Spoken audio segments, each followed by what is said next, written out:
Want a sword? Get a mentor.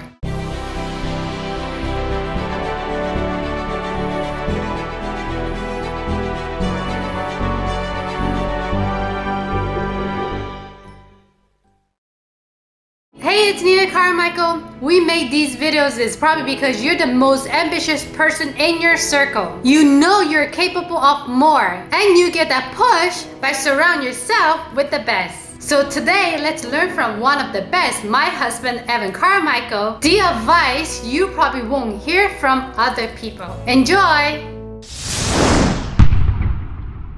Okay, let's kick it off with rule number 1. Kick yourself forward. Comparison to other people, I think, is actually a good thing. I think you need it. I think it helps you. I think it serves you. The problem is most people look at other people, start feeling insecure, and then kick themselves down. The key is to kick yourself forward, not down. But you need that kick. Otherwise, you stay where you are. This is one of the reasons why I love Modeling Success, why I created all my YouTube channels and all the content that I've done and have the people behind me on the wall, because I love looking at other people. I love learning from other people. I love seeing somebody do amazing things and say, that's what's possible. This is what's possible.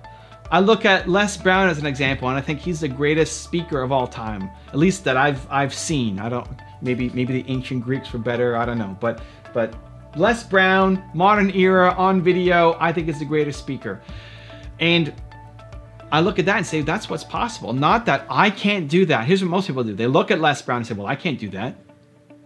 And then they start feeling insecure, and I'm just an imposter trying to be like that now. And then they quit.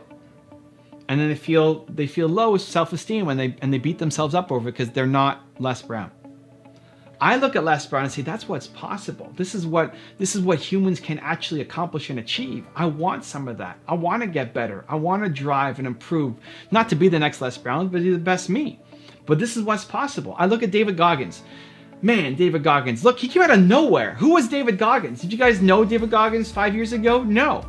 He blew up out of nowhere because of the passion and intensity and truth of his message, right? I love that. And it's easy to say and look at that and say, well, look at how passionate David Goggins is and look how he blew up. I can never do that. I'm not as strong as him. I'm not as crazy as him. I don't have the same mindset as him, and so I can't do that. And you compare yourself to Goggins, and then you say, well, I can't, and so you don't start. That's the problem. You should look at Goggins and say, look at what's possible. You could come from nowhere, nobody knowing who you are, and in a short amount of time, blow up. Because you have a message that matters. You can look at how passionate he is about his message. Every video, he's got insane passion, right? This guy, he's not gonna give you nice hugs and compliments, but he cares about his message, right? You can see that. And you can take that as what's possible. You can care deeply about your message too, and model David Goggins and apply that to make your message stronger and better. I think if you just were competing with yourself, I think you're actually gonna suck. I think if you're the best at something and you don't have any competition, I think you actually suck. Being the big fish in a small pond actually limits a lot of creativity, limits your ability to go off and crush things. I think it is. I think when you even in animals, when you see animals going up against each other in a race, when somebody's close, you work a little bit harder. Right? I think we need that in our ecosystem. The key though, again, is to make sure you're kicking yourself forward, to say this is what is possible. Not this person's so much better than me, I suck, feeling insecure, feeling depressed. You need the kick. Just make sure you're kicking yourself forward, not down. So how do you do it? I'm gonna give you a 3-step process that I think will help. Step number 1, find 3 role models. Find 3 people that you wanna look at, that you wanna model, that you aspire to be like, that you wanna learn something from. I would pick 2 people who are in your industry. So if you want to be a YouTuber, great. Pick people who've made it on YouTube. You want to be an insurance salesperson, pick 2 people who've made it in insurance, right? Find 2 people who are in your industry, who've done a lot more than you have, and go try to learn from them. And then 1 other person who is not in your industry, but you just love, look up to, and respect. So, I mean, I look at AP Giannini. He's my favorite entrepreneur of all time. He's a banker. He started Bank of America, and he would lend money to people based off of a look in their eye and a handshake. A banker, right? Off of a handshake. Yeah, you're gonna pay me back. Can you imagine? He lent money to Walt Disney when nobody else would, when people thought he was crazy. He was the guy who gave Walt Disney the money to make his first feature-length movie. Now, I'm not in the banking industry, but I love believing in entrepreneurs. And so I can learn from him, even though I don't want to go off and start the Believe Bank. Although that has a ring to it. We'll see, maybe someday.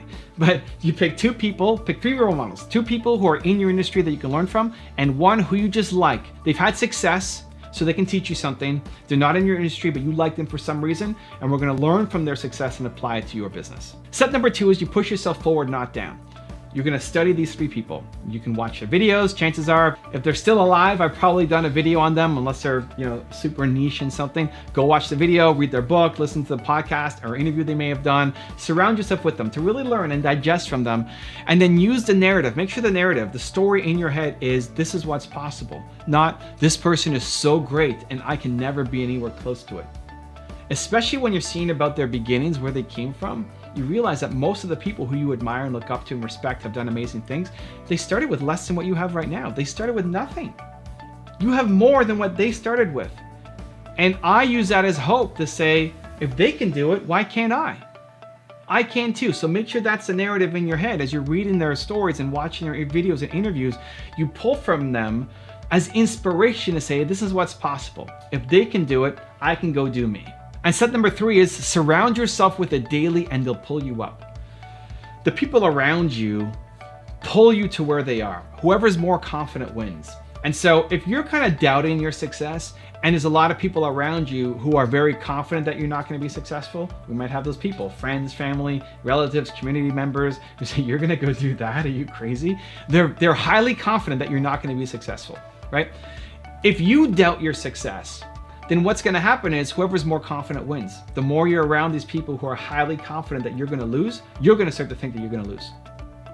But if you surround yourself with people who are highly successful and confident in winning, you're gonna start to win. Those 3 people that we talked about in step 1 that you're gonna surround yourself with, the more they're around you, they'll lift you up, they'll pull you to more success because it's changing your mindset. All the videos that I make every day are for me. They're for me because I wanna be around David Goggins. I wanna be around Steve Jobs. I wanna be around Oprah Winfrey. I want them in my life, even though I'm not going for a run with David in the morning, right? His message penetrates me and he pulls me up to make me wanna work harder, to believe in myself, to push faster. So whoever these people are that inspire you, surround yourself with them. Watch their videos every day. Put their pictures on the wall. Read their books. Listen to their podcasts. Pay attention to their interviews. Surround yourself with them and they will pull you up. They will change your mindset to start believing that it's possible, that you can do it too. If the people around you are saying it's not going to work out, you're never going to do it, go get a safe, normal, secure job. Right? It's cutting off access to the people who are bringing you down and filling yourself up with the people who make you feel like you're ready to soar. If you want more confidence and motivation, please check out our 254 series. The link is in the description below. It's got to be your life's work. If you only had to write 1 book ever in your life, this is it, and it's got to be amazing. We need to stop using weak language and pay attention to the words that you're speaking to others and to yourself. If you're doing work that you love, you're more likely to follow through. You're more likely to do it because it doesn't feel like work, because you love doing it. Rule number 2, love the struggle. You need to learn to love struggle. You need to learn to tell yourself that the struggle is the best.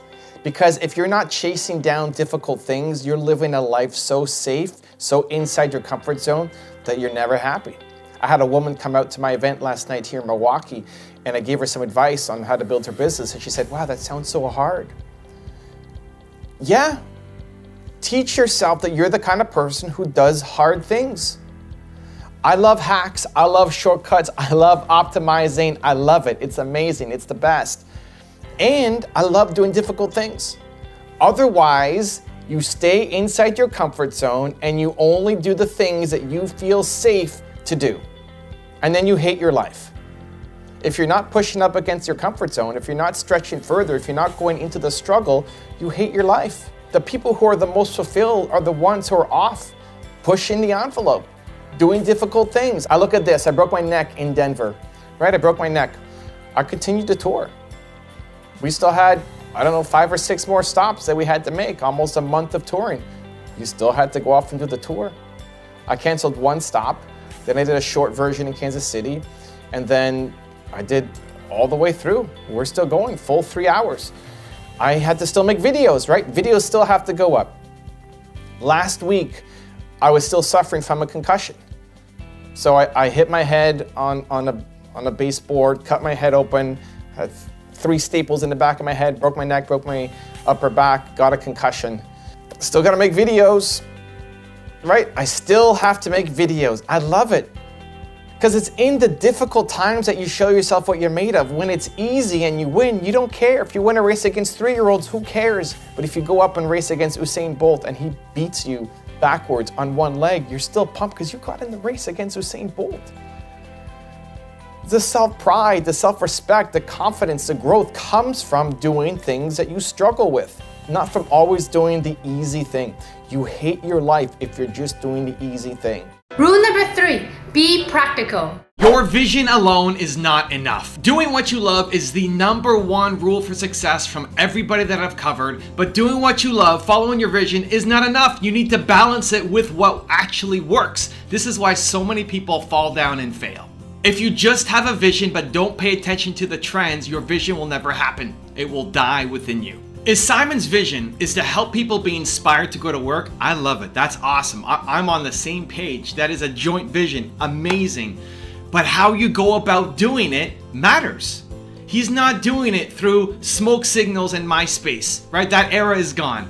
But he's also not doing it through virtual reality and hologram Simons coming into your living room, right? That era has not arrived yet. How you approach the work matters. So how does Simon do it? He does it mostly through his books, right? Start with Why. He does it through his speaking, the TED Talk that launched his whole career, right? How did Simon get his mission to take off? How did Simon get people even aware about his vision? Well, he started by doing it just helping his friends, right? He was just being a good friend, helping them out, and he said, you should go and speak. And then he created that TED Talk and he blew up. He blew up through his TEDx talk that became a TED Talk and YouTube, and then through his books. Right? If he was not paying attention to the trends, if he did not go do his TED Talk, if he did not get on YouTube, if he did not write the book, if he was not marketing in the era that we are in right now, if he was not paying attention to the trends that, oh, people watch YouTube videos, oh, people go to TED Talks, oh, people read books. If he wasn't paying attention to those trends, nobody would know Simon Sinek. That's the problem. You start with the vision, 100%. Just paying attention to the trends is not enough. You start with the vision. But you have to know the trends too. It's always both. Now I have a very special bonus clip on craft your guan dao that I think you're gonna enjoy. But before that, it's time for the question of the day. What is the #1 goal that you need to chase down this week? And if you made it this far in the video and you promise to take action after watching, we don't just watch video, we do something. I want to celebrate you. Give me a hashtag belief in the comment below. George Bernard Shaw famously said, "The reasonable man adapts himself to the world. The unreasonable one persists in trying to adapt the world to himself. Therefore, all progress depends on the unreasonable man." The entrepreneurs who win are the unreasonable women and men who are trying to make a difference. You're different. You don't fit in. Stop trying to. Instead, make the world adapt to you. I want to tell you a story about Guan Yu and his Guan Dao. Let me get my prop. So, this is a heavy statue made of bronze. Let's hope my desk doesn't collapse from this. We good? Can we see? Okay, good. This is Guan Yu. Guan Yu is a legendary Chinese general, god of war, and he was a huge man in Chinese history. He was huge by stature, giant. He was bigger than everybody else that he was fighting against. So when he was getting started in fighting, when people gave him a regular sword or staff or spear, it was so light for him. It was too easy for him because he was such a giant beast of a man. And so instead of just taking the tools that everybody else was using, he made his own weapon called the Guan Dao. It's this crazy thing right here. It's this crazy, staff with a giant blade on the end of it. Guan Dao. Nobody else could lift this thing because it was so heavy. But he had it crafted for him because he could lift it, and it made him even more powerful than everybody else because he had this giant weapon that he was using in all of his fights. That's what I think entrepreneurs need to do. That's what you need to do. You are a genius. You are Michael Jordan at something. You are Guan Yu at something. The greatest fighter in China at the time, right? That's you at something. And for you to win, you need to have your own guandao. You need to craft your weapon, craft your business, craft your habits, craft your activities, craft the people around you so that you can leverage what you're naturally great at. I make videos, right? I love having my own message. I love DJing content. It's what I love doing. I can make 4 videos a day across my channels because I have a team of people who help create all of this stuff. If it was just me doing everything, I would not be making the content that I am. I built the business around me, what I'm great at, what I love doing, what I want to continue to excel and improve at. You need to find the same thing for you. You are a Guan Yu. You are a Michael Jordan.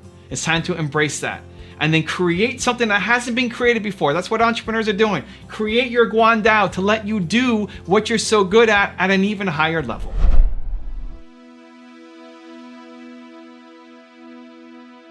If you want to learn how to get rid of your fear, check out the video next to me. I think you're gonna enjoy. I will see you there. Believe.